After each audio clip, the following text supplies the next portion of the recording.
Well, good morning. We have any visitors this morning? From where?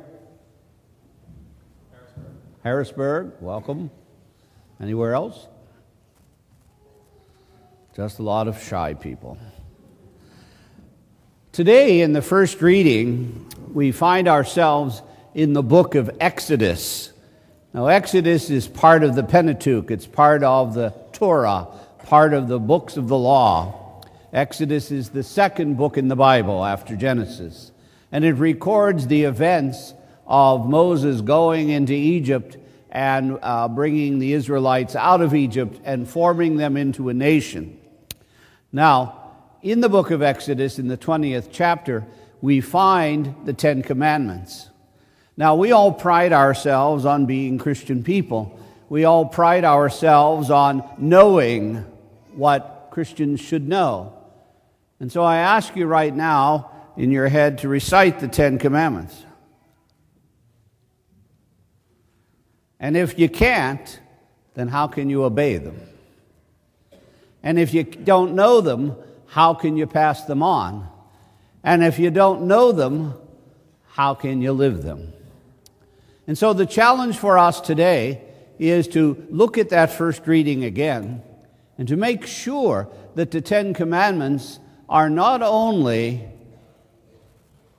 known, but lived. Now, the structure of the commandments is a beautiful thing to behold. And the first three commandments have to do with our relationship to God. It has to do with our ability to keep God at the center of our lives. And the reason the first commandment is first is because if we master it, we really don't need the others. If we are totally overwhelmed and motivated by God, if we are totally focused on God, we will not need the others. But this is confession time. And no one in my 36 years has ever come to confession and said, "Bless me, Father, for I have sinned. I violated the first commandment." No one. And yet we do it all the time. So the first commandment says, "I'm God, you're not." Get used to it. That's what it says. But we don't want to do that. We simply find it impossible to give up our false gods. So the first three commandments then, "I'm God, you shall have no other gods. Keep holy my name, do not take it in vain, and keep holy the Sabbath," have to do with our relationship to God. In the first commandment, God establishes the relationship. "I'm God, you're not." The second one, he says you got to nurture that relationship by not desecrating my name, by keeping my name holy and sacred, by not using it for things it shouldn't be used for. And the third one, keep holy the Sabbath, is a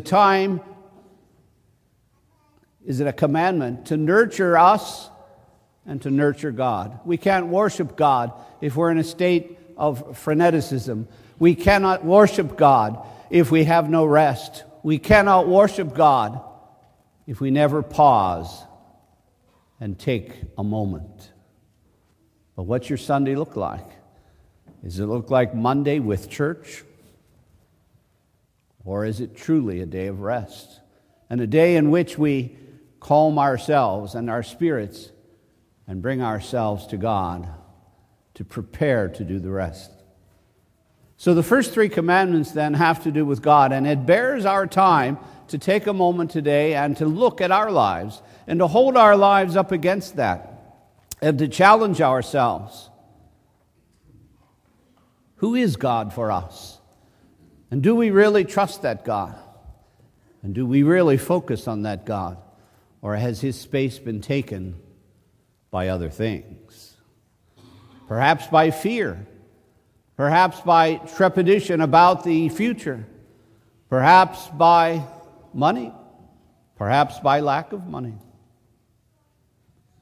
Whatever the false god is, we cannot trust in God. We cannot embrace God until the false god is gone. So it starts there. And then if God is truly the center of our lives, we would never think of using his name in vain. We would never think of using God's name in a common way. And if God is at the center of our lives, we would never think not to worship. We would run to worship. We would say, I want to be with God. And I want to spend my time on Sunday building myself up in spirit so that life can be different and better and fuller and happier. 81 people came into Mass today, late. Are we running to God, or is he just something we're hanging on the end? Are we doing it out of duty, or do we have a relationship with God? How many of you have quiet time planned for today? How many of you plan on shopping? How many of you plan on doing things today that require other people to have to work on the Sabbath? We need to calm ourselves, and we need to understand that the Sabbath is a gift from God, and that it nurtures our relationship. By calming us, it makes us more open to God. He gives it to us as a gift. The fourth commandment is different than all the others. The fourth commandment is honor, respect your parents, your father and mother. Now, there's a broader interpretation of that, and that is anyone in authority, lawful authority over us, we need to respect. Anyone who speaks for God in our lives, we need to respect. And that can be grandparents, that can be mothers, that can be teachers, pastors, can be almost anybody who's in lawful authority over us. But the trick to that is those who wish to be respected also need to be respectable. In parenting, we cannot demand from our children what we ourselves do not earn. We need to clearly reflect God and the true God through to those who are younger than us.